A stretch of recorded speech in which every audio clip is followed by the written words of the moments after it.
김동근 의정부 시장이 7호선 연장 구간의 복선화 필요성을 거듭 주장했습니다.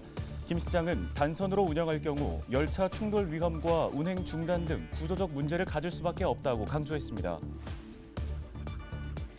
오영환 국회의원이 캠프 레드클라우드 내부 통과도로를 조기에 개방해 줄 것을 국방부에 요청했습니다. 오 의원은 이를 위해 토양 오염 등 관련 내용을 관계부처와 적극 협력해 풀어갈 뜻도 밝혔습니다.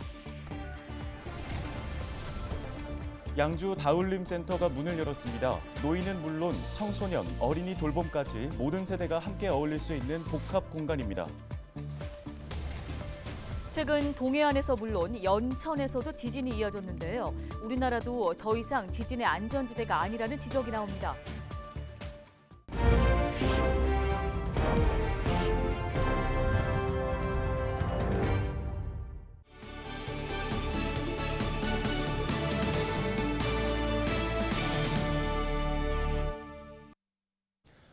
시청자 여러분 안녕하십니까? 헬로티비 뉴스입니다. 첫 소식입니다. 김동근 의정부 시장이 7호선 연장 구간 도봉산에서 옥정 구간의 단선 철도 문제점을 지적하며 복선화를 주장했습니다. 의정부시는 7호선 연장 광역철도 복선화에 관해 설명하는 토크쇼를 개최했는데요. 김 시장은 7호선 연장 구간이 복선, 단선, 복선으로 연결된 기형적인 형태를 지적하면서 단선 철도는 신호 시스템 결함이나 차량 설비가 고장이 나면 열차 충돌 위험이나 양방향 모두 열차가 중단되는 구조적인 문제를 지니고 있다고 설명했습니다. 또 단선 철도로 완공되면 잦은 교차 운행과 정차로 시민들의 불편이 우려된다면서 도봉산 옥정 광역철도 기본계획에 명시돼 있는 출퇴근 시간 철도 운행 간격 10분도 지킬 수가 없다고 강조했습니다. 오영환 국회의원이 캠프 레드클라우드 내부 통과도로 개방과 관련해 국방부와의 협의를 진행했습니다. 해당 통과도로는 북부 자동차 종합매매단지와 경민대 인근 가능고가를 이어주고 있으며 이곳은 차량 정체가 심해 주민들의 교통 혼잡을 일으키는 곳입니다. 이번 CRC 내부 통과도로가 개방되면 교통 혼잡을 줄여 주민들의 편의가 대폭 늘어날 것으로 전망되는데요. 오영환 국회의원은 CRC 내부 통과도로 개방 전까지 토양 오염, 문화재 조사 등 남은 진행 상황을 세심하게 살펴 시민들이 조속하게 통과도로를 사용할 수 있도록 관계부처와 적극적으로 협력하겠다고 밝혔습니다.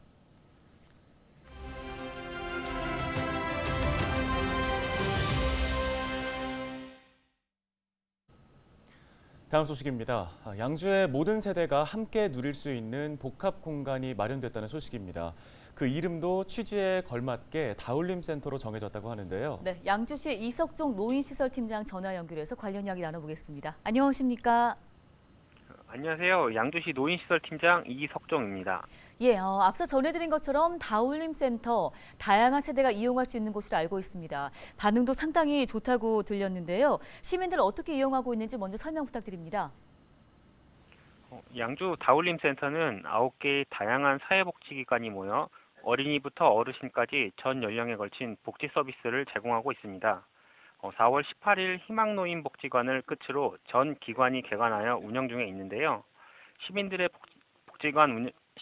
복지관 운영을 매우 반기시고요.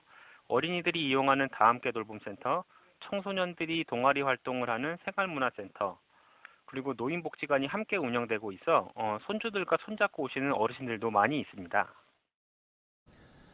네, 그 가운데에서 노인복지관의 반응이 상당히 좋다고 들었습니다. 비결이 운영을 잘 하고 있는 것에 있을 듯한데 어떻습니까? 희망노인복지관은 60세 이상의 어르신들을 대상으로 24개 강좌 534명의 수강생이 이용하고 있으며 자율 프로그램으로 건강증진실, 탁구장, 당구장, 바둑 장기 등을 운영하고 있습니다. 어르신들은 매우 즐거워하시고요. 현재 800명이 넘는 분들이 회원 가입을 하셨으며 조만간 1000명을 돌파할 것으로 예상하고 있습니다. 네, 아이 돌봄, 청소년 문화공간, 또 여기에 이제 노인 복지 시스템까지 갖춘 만큼 전 세대의 사랑방이 될 것으로 보이는데요. 앞으로의 또 다른 계획이 있을까요? 아직 개관 초기라서 부족한 부분이 많이 있습니다. 시설적인 측면이나 강좌 프로그램 등 부족한 부분을 빠르게 보완하고 어린이부터 청소년, 중장년, 어르신 등 전 연령이 함께할 수 있는 다울림 센터를 만들기 위해 최선을 다할 테니 양주 시민들의 많은 관심과 이용 부탁드리겠습니다. 네, 오늘 말씀은 여기까지 듣겠습니다. 양주시 노인시설팀 이석종 팀장이었습니다.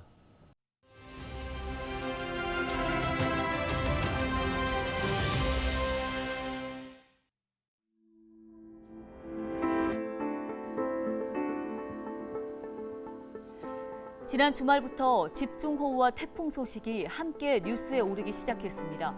기상청과 언론은 열대의 동태평양에 해수면의 온도가 오르는 엘니뇨 현상이 나타나면서 올 여름 강수량이 크게 증가할 것을 우려하고 있습니다. 여름 우기를 앞두고 집중호우와 태풍 피해 대비가 그만큼 시급한 상황인데요. 정부는 5월 중순부터 전국 2천여 개 건설 현장에 우기 대비 안전 점검을 시작했고 지자체들도 비 피해 취약 지역 점검과 산과 하천 사방공사 마무리에 집중하고 있습니다. 하지만 해마다 예측하지 못한 집중호우 피해가 늘어나고 있어 재난행정당국과 주민들은 더욱더 적극적인 대비에 나서야 합니다.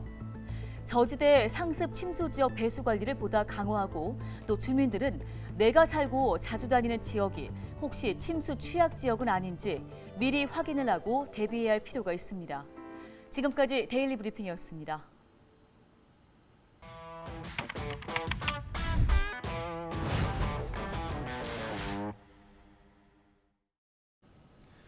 최근 동해안에서 잇따라 지진이 발생하고 있습니다. 우리나라도 더 이상 지진에 대한 안전지대가 아니라는 우려가 커지고 있습니다. 네, 더 큰 지진이 발생하진 않을까 걱정의 목소리가 높은데요.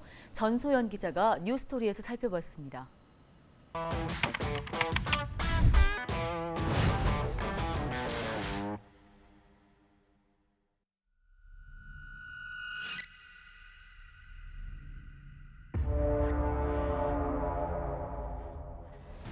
강원도 동해시 인근 해역에서 규모 2.5 그리고 규모 2.1의 지진이 잇따라 9km 해상에서 규모 4.5, 진도 3의 지진이 발생했습니다. 네, 최근 들어 계속되는 지진에 동해안 지역 주민들의 불안감도 높아지고 있습니다. 너무 놀래가지고 남편이 얼른 전화했니.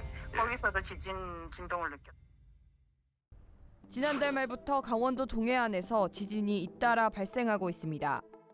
올해 동해안에서 규모 2.0 이상 지진이 처음 발생한 건 4월 23일.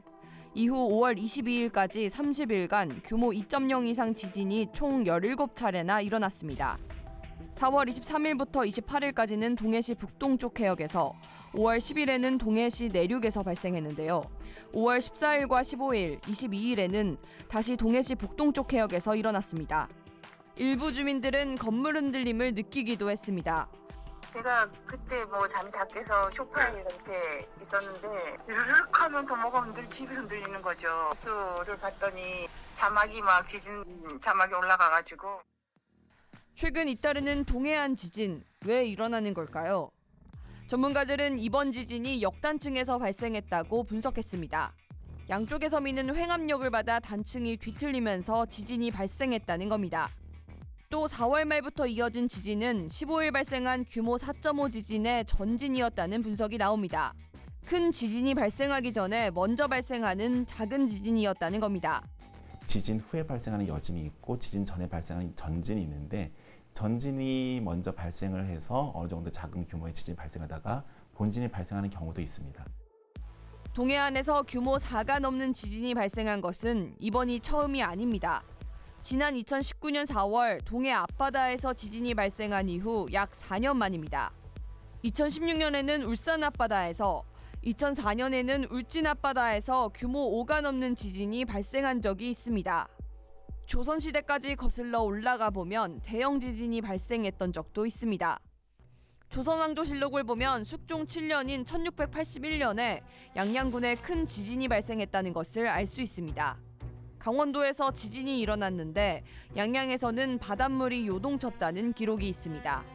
학계에서는 당시 지진을 규모 6.5 수준이었다고 보고 있습니다. 이번 지진을 아주 이례적인 현상이라고 볼 수 없음과 동시에 동해안이 지진 안전지대라고 안심할 수도 없는 것인데요. 전문가들은 한동안 동해안에서 규모 4.5 지진보다 큰 지진이 다시 발생할 가능성은 낮지만 100% 확신할 수는 없다고 설명했습니다.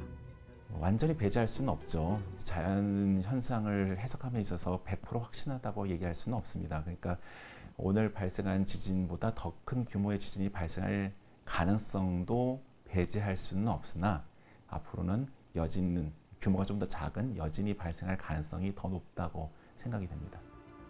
아직 국내에서 해저단층에 대한 연구가 충분히 이뤄지지 않아 현재로서 이번 지진은 역단층에서 발생했다는 사실을 제외하고는 다른 정보는 알 수 없는 상태입니다. 동해안이 지진 안전지대가 아님을 인식한 만큼 해저단층에 대한 연구가 시급한 상황입니다.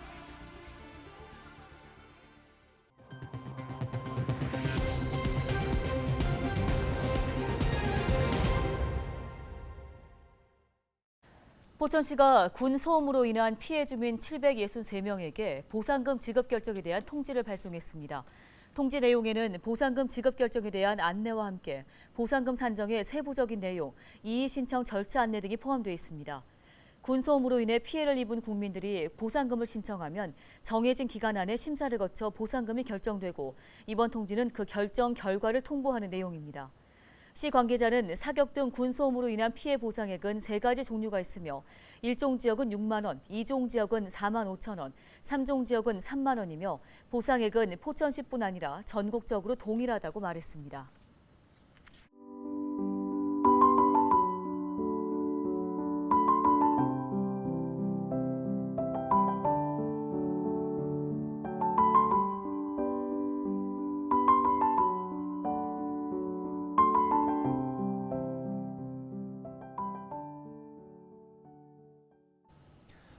오늘 저희가 준비한 소식은 여기까지입니다. 네, 시청해주신 여러분 고맙습니다.